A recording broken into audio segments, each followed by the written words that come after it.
What happens when two of country music's biggest powerhouses collide on live television in a way no one saw coming? Today, we're breaking down the moment that had the entire industry buzzing. The day Reba McEntire stunned viewers by walking off the Kelly Clarkson Show after a disagreement that started harmlessly but escalated far quicker than anyone expected. Before we get into this unbelievable moment, be sure to hit that subscribe button and tell me in the comments what you think sparked the tension between these two icons. The atmosphere in the studio felt completely normal as Kelly Clarkson settled into her seat across from the legendary Reba McEntire. Cameras were running, the audience was excited, and what should have been a simple promotional interview was about to turn into one of the most uncomfortable scenes in daytime TV history. Kelly opened with her usual warmth, her bright smile lighting up the stage as she leaned forward. "Reba, it's always such a joy to have you here. Your new album is getting incredible feedback, and listening to it honestly brought back so many memories of when we worked together on that duet years ago." Reba's expression stayed politely composed, though something flickered behind her eyes. "Well, Kelly, I appreciate you having me. It's always interesting how people remember things differently than how they actually happened." The comment lingered in the air just a little too long. Kelly's smile stiffened, but she kept her professional tone. "Oh, I think we both remember that recording session pretty well. It was such a special moment, working with someone I've always admired in this business." "Admired, huh?" Reba echoed, her voice carrying a subtle sharpness the audience didn't quite recognize yet. "That's an interesting way to put it, considering how everything unfolded behind the scenes." Kelly shifted in her seat, clearly thrown off by the sudden shift. "I'm not sure what you mean, Reba. We had a wonderful time recording together. The song performed well, and I truly thought we had a great working relationship." "Wonderful," Reba said with a dry laugh that never reached her eyes. "Kelly, sweetheart, let's not pretend in front of these cameras that you don't remember exactly what went on during those sessions. Or maybe you've gotten so comfortable reshaping the story that you actually believe your version now." The studio went still. Kelly's media training was visible, but so was the confusion and pain rising in her expression. "Reba, I honestly don't know what you're referring to. And if something I did upset you, I wish you had talked to me privately instead of bringing it up here." "Privately," Reba repeated, her tone rising as she leaned back with a cold stare. "Believe me, Kelly, I tried the private route. I tried calling your team, reaching out through mutual friends, even approaching you directly at events. But you were always too busy, always rushing somewhere, always had some excuse." Kelly's face was flushing now, a mixture of embarrassment and genuine bewilderment. "Reba, I promise you, I never received any of those messages. If there was miscommunication with my team, I'm truly sorry. But I still don't understand what this is really about." "Don't understand?" Reba's voice sharpened. "Kelly, you took credit for arrangements that weren't yours. You changed lyrics without discussing anything with me, and then when the song took off, suddenly the narrative was all about your creative vision. Meanwhile, my contribution got pushed aside." Kelly looked like the accusation physically hit her. "That's no to I never a broken bar, Reba. That's not how any of it happened. The song was a collaboration. Both our names are on it. I never tried to take credit for your work. Both our names are on it," Reba said sarcastically. "But somehow, in every interview, every behind-the-scenes story, it turned into how you brought a new spark to my sound, how you helped modernize my approach. Funny how that narrative popped up, don't you think?" Kelly was unraveling now, gripping the arms of her chair. "Reba, if that's how it sounded in interviews, that was never my intention. I respect you more than you know. You're part of the reason I pursued music." "Legacy," Reba repeated with a bitter laugh. "There's that word again. I'm tired of being treated like a museum display that younger artists use to boost their credibility. I'm tired of being the gracious legend expected to smile while people twist the story of my own work." The tension was suffocating. Kelly looked close to tears, but there was also a spark of defense rising in her voice. "That's not true, Reba. I've never treated you like that. I've always talked about you with admiration, respect." Reba leaned in, her voice low and cutting. Respect would have been checking with me before telling stories that made it sound like you were the mentor and I was the student. Respect would have been making sure I was comfortable with how our duet was being promoted before you went on every talk show spinning your version. Kelly's composure cracked. My version, Reba? I was just sharing what it felt like to work with you. I wasn't trying to misrepresent anything. Your experience, Reba mocked. And what about mine? What about watching interview after interview where you talked about bringing your pop influence to country music while using our duet as proof without ever acknowledging that I've crossed genres long before you stepped onto the scene? Kelly's expression hardened a something rare for her usually cheerful presence. Reba, I would never claim I taught you anything. That's insane. You didn't have to say it outright, Reba snapped. It was the way you framed everything.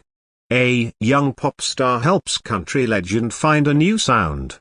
That's the story you fed the world. Kelly's eyes flashed. No, Reba, that wasn't the story. And I'm getting really tired of you assuming bad intentions and forcing meanings into things I never said. Reba raised an eyebrow, surprised by the pushback. So now you're saying I made the whole thing up? I'm saying the truth, Kelly said firmly, despite the tremble in her voice. I spent weeks preparing for those sessions because I wanted to honor your legacy. I didn't walk in thinking I was going to teach Reba McEntire anything. Then explain why every interview made it sound like you were the creative driving force, Reba shot back. Explain why your publicist got your name listed first on half the promo material. Kelly stared at her in shock. Reba, I don't control how labels format promotional content. And if there were mistakes, that wasn't intentional. Mistakes? Reba scoffed. Sure. Listing the country legend second behind the crossover artist a totally innocent mistake? Yes, it probably was. Kelly snapped, her voice shaking with emotion. Believe it or not, Reba, there's no conspiracy to erase your legacy. Sometimes the business side messes up. The audience was frozen. You could hear people in the front row whispering nervously. Reba's face was red with fury. The fact that you're still dodging responsibility says everything about your character. My character? Kelly's voice cracked with hurt. Reba, I have spent my entire career uplifting women. I've never tried to tear down or overshadow anyone. Then why did I see you on 3 different shows talking about how you brought a fresh angle to country music using our duet as your example?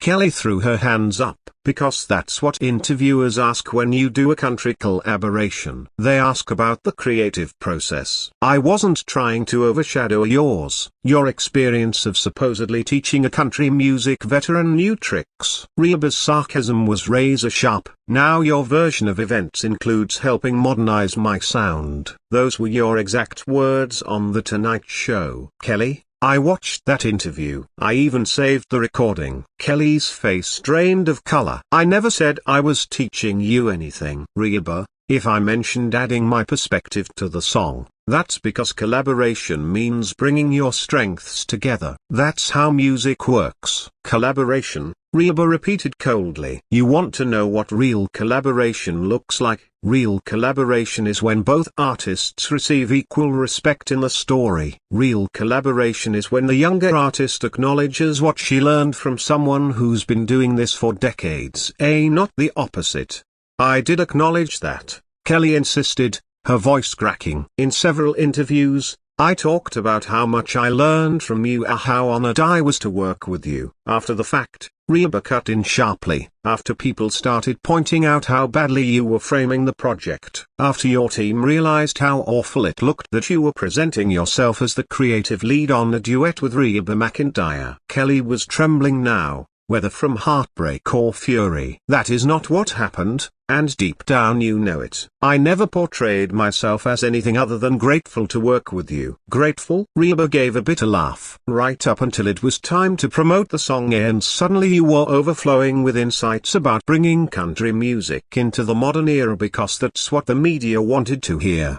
Kelly finally snapped, her composure shattering. Because that's the angle they push whenever a pop artist crosses into country. I was answering their questions, not plotting to steal your spotlight. And you couldn't redirect those conversations? Reba shot back. You couldn't have said, Actually, Reba has been breaking musical boundaries long before I even stepped on the scene. Kelly's eyes were filled with tears, but her voice was steady. I did say things like that, Reba. Maybe not in every interview, but I did. And the fact that you're acting like I masterminded some campaign against you is honestly destroying me. Destroying you? Reba's voice dripped with scorn. Kelly, you want to know what destroyed me? Watching someone I supported turn our collaboration into a stepping stone for her own narrative about being an innovative artist. Mentored, Kelly repeated, stunned. Reba, we worked together for 2 weeks. We recorded one song. When exactly did you mentor me? The question landed like a slap. Reba's face flickered through multiple emotions before settling into icy rage. When I agreed to work with you at all,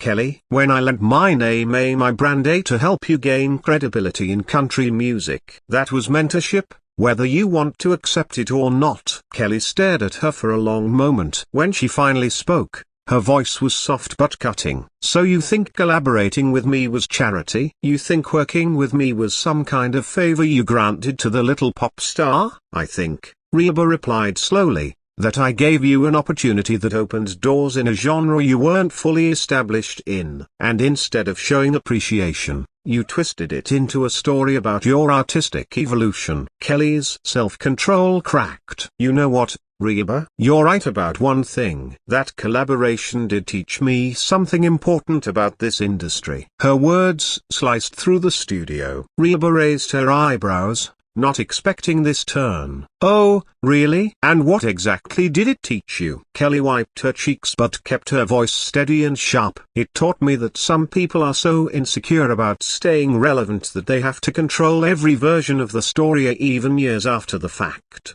The audience gasped. Someone whispered, "Oh my God," loud enough for the mix to pick up. Reba's face went from pale to flushed to ghostly again. "Excuse me?" she managed. "You heard me," Kelly said, her professional mask shattered. "You want to talk about character, Reba? Let's talk about the character it takes to walk onto someone's show, smile for the cameras, and then ambush them with accusations from years ago." Ambush you? Reba's voice was deadly quiet. "Kelly, this isn't an ambush. This is me finally telling you how your actions affected other people." "No," Kelly fired back. "This is you using my platform to unload grievances you never once addressed with me directly. You said you tried to reach out when? Because I've been available to every artist who wanted to talk to me, especially someone with your influence." Reba leaned back with a cold smirk. "So now it's my fault for not trying hard enough to get the attention of the busy pop star?" "It's your fault," Kelly shot back, "for blindsiding me instead of having a grown conversation. It's your fault for assuming the worst about me without ever asking what I meant." "Assumptions?" Reba's voice jumped in pitch. "Kelly, I didn't assume anything. I watched the interviews. I read the articles. I saw how everything played out in the press. And you decided," Kelly interrupted, "that I personally controlled every headline, every promotional graphic, every interviewer's question. You decided that everything you disliked about the coverage was somehow my scheme." Reba suddenly stood up, her chair rolling back. "You know what? I don't have to listen to you twist this around and pretend you're the wounded one here." Kelly rose too, turning to face her. "I'm not pretending anything. I'm telling you the truth. That you've built this entire story in your head about me being some manipulative social climber, and it's simply not real." "Not real?" Reba trembled with rage. "Kelly, do you have any idea what it feels like to watch someone half your age get praised for bringing innovation to a genre you've dedicated your life to? Do you know what it's like to have your artistry questioned by someone you once admired? And do you know what it feels like," Kelly fired back, "to be accused of being calculating and selfish when all you did was work hard and answer questions honestly?" They stood face to face now, the tiny coffee table seeming like the only barrier keeping the moment from erupting into something worse. The audience looked terrified, some covering their mouths. "Honestly," Reba scoffed, "if you were being honest in those interviews, then your honesty showed exactly what I suspected about your ego and priorities. Kelly's face crumpled before fury replaced the hurt. My ego? Reba, you came on my show to tell me I should have been more grateful for the privilege of being in the same room as you. You're standing here acting like singing with me was some kind of charity. And you want to talk about ego? It wasn't charity, Reba snapped. But it was an opportunity a lot of artists would have handled with more grace and humility than you. Grace and humility? Kelly echoed, stunned. What would that have looked like, Reba? Should I have told every interviewer I was just lucky to breathe the same air as you? Should I have erased my own contributions to protect your feelings? You should have remembered who paved the road you're walking on, Reba fired back, her voice echoing through the room. The words hit Kelly like a punch. She stared at Reba, devastated. When she finally spoke, her voice was quiet and full of pain. You know what hurts the most? I truly believed we created something beautiful together. I thought that song represented two generations of women supporting each other, rebuilding something neither of us could have made alone. Reba's expression softened for a second, but her tone stayed firm. That's what I believed too, Kelly, until I watched you turn it into a showcase for your own artistic journey. I never turned it into anything, Kelly pleaded, tears streaming now. I shared what the collaboration meant to me because that's what artists do when promoting their work. I talked about my experience because that's what interviewers asked. And it never once occurred to you to think about how your words would affect the person standing beside you? Reba's voice was sharp, demanding. It never crossed your mind that maybe Reba McEntire didn't need a young pop singer telling the world she helped modernize country music? Kelly threw her hands up in disbelief. I never claimed I modernized anything, Reba. I said working with you taught me about the timeless parts of songwriting. I said our duet opened my eyes to new ways of approaching melody and storytelling. After you spent half of every interview talking about bringing your pop sensibilities to traditional country music, Reba countered. Because that's what I brought to the table. Kelly Sader exploded. That's what collaboration is. Two artists bringing their strengths and their viewpoints. I offered my background, you brought yours, and together we created something meaningful. Something that you then twisted into proof of your artistic flexibility and evolution. Reba fired back. Kelly stared at her for several long seconds. When she finally spoke, her voice was calm in a way that was more unsettling than any shouting. You know what, Reba? You're absolutely right about one thing. Reba folded her arms, waiting. This entire conversation has shown me something very important about you, Kelly said, her voice growing steadier, almost cold. It's shown me that you are so bothered by younger artists receiving praise that you can't celebrate their success without feeling like yours is being erased. The accusation hit like a detonated charge. Reba's face shifted through shock, fury, hurt, and finally something that resembled deep betrayal. The silence stretched out painfully before she finally spoke, her voice barely above a whisper but somehow sharper than anything she had said before. Threatened by younger artists, she repeated slowly, Kelly, I have spent 40 years in this business lifting up younger talent, mentoring them, opening doors for them, cheering them on. Then why can't you do the same for me? Kelly demanded, her voice breaking. Why can't you be proud that our song did well? Why can't you be happy that it introduced your music to a whole new audience? Because you made it all about you, Reba erupted, her control finally slipping. Because instead of honoring what we built together, you turned it into Kelly Clarkson's artistic awakening.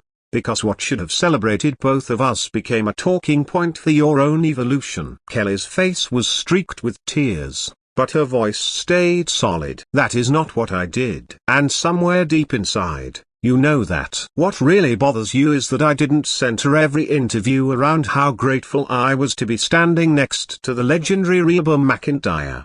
What bothers me, Reba shot back, is that you never once acknowledged there was anything to be grateful for. You acted like working with me was just another gig with just another artist.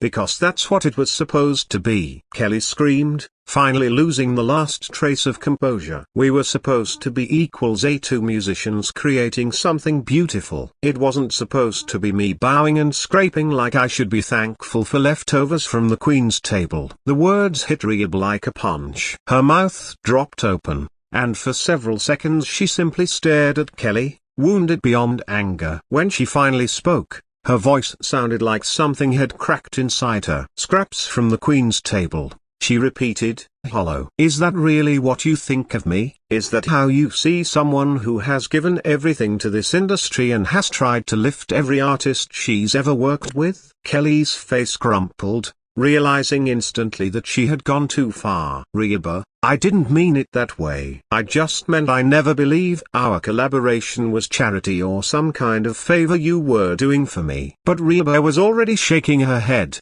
disappointment written all over her face. "No, Kelly, I think you meant exactly what you said. I think you've always seen me as some aging queen expecting younger artists to kneel for approval." "That's not true," Kelly pleaded, reaching toward her. "I have nothing but love and admiration for you. You're one of my heroes. You always have been." Reba stepped back, avoiding the touch. "Heroes don't expect gratitude, right? They just do their job, fade into the background, and let the real stars have the spotlight." "Stop twisting my words," Kelly cried. "You're turning everything I say into something ugly." "I'm not twisting anything," Reba replied, her voice chillingly calm. "I'm finally hearing what you really think. And honestly, it's exactly what I suspected from the beginning." Kelly was openly sobbing now, but still trying to salvage the moment. "Reba, please. This is out of control. We both said things we shouldn't have. Can't we just step back and talk about this privately?" "Adults," Reba said with a humorless laugh. "Adults don't bottle up resentment for years and then explode on national TV. Adults don't accuse their collaborators of being insecure, washed-up queens desperate for validation from younger women." "I'm sorry I said that," Kelly whispered. "I was angry. It was cruel. It doesn't reflect how I really feel." Reba studied her for a long moment. Her expression hardened, not softened. "Final. You know what, Kelly? I think it reflects exactly how you feel. In fact, I think it reflects how a lot of people in this industry feel about artists of my generation. We're museum exhibits. Roll us out for credibility, then push us aside when it's time for the fresh, modern narrative." "That's not true," Kelly whispered. "Isn't it?" Reba asked softly. "Because from where I'm standing, this whole argument has been about you defending your right to use our collaboration as evidence of your artistic growth, without ever once acknowledging that maybe the veteran in the room contributed something meaningful too." Kelly opened her mouth, but Reba raised a hand. "You know what? I'm done. I'm done trying to explain why respect matters. I'm done trying to teach someone half my age about legacy, that it's not just about achievements, but about how you treat those who came before you." The studio was so silent it felt suffocating. Reba walked back to her chair and picked up her purse with a quiet dignity that somehow made everything worse. "Reba, please don't go," Kelly begged, following her. "We can fix this. We can talk this out after the show." Reba turned one last time, her face a mix of sorrow and finality. "Kelly, we've said everything there is to say. The cameras caught all of it. Your audience heard all of it. And now everyone knows exactly where we stand." "But this isn't how I wanted things to happen," Kelly said, her voice breaking. "This isn't who I am." "Maybe not," Reba replied quietly, "but it's who you showed the world today. And sometimes a broken bar, that's all people remember." With that, Reba McEntire turned and walked toward the studio exit, her heels echoing against the silent floor. Kelly stood frozen on her own stage, tears flowing freely as she watched one of her idols walk out of her life. When the door closed behind Reba with a soft but final click, Kelly sank into her chair and buried her face in her hands. The audience sat in stunned silence, unsure whether to clap, comfort her, or pretend they hadn't witnessed the destruction of a lifelong admiration between two major stars.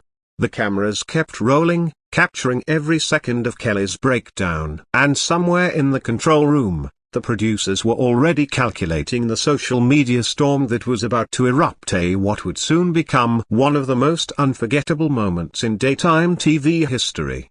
What began as a simple promotional interview had transformed into a painful lesson on how years of unspoken resentment and misunderstood intentions can explode when the whole world is watching, leaving two talented women wounded and a partnership seemingly shattered beyond repair. So there it is, the moment that had the entire entertainment world talking. What do you think really happened between these two icons? Was this about respect, ego, or something deeper? Hit that subscribe button and tell me in the comments who you believe was truly at fault in this unforgettable confrontation.